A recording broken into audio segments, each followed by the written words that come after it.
Hello everyone, today we got this coffee maker. It's made from aluminium. It's Geyser coffee maker and we will crush it.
As you see, that's everything that left from our coffee maker.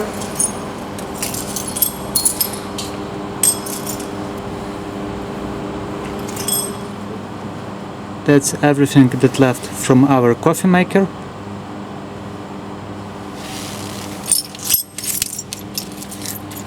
Aluminum is such metal that easily breaking, and this is the result.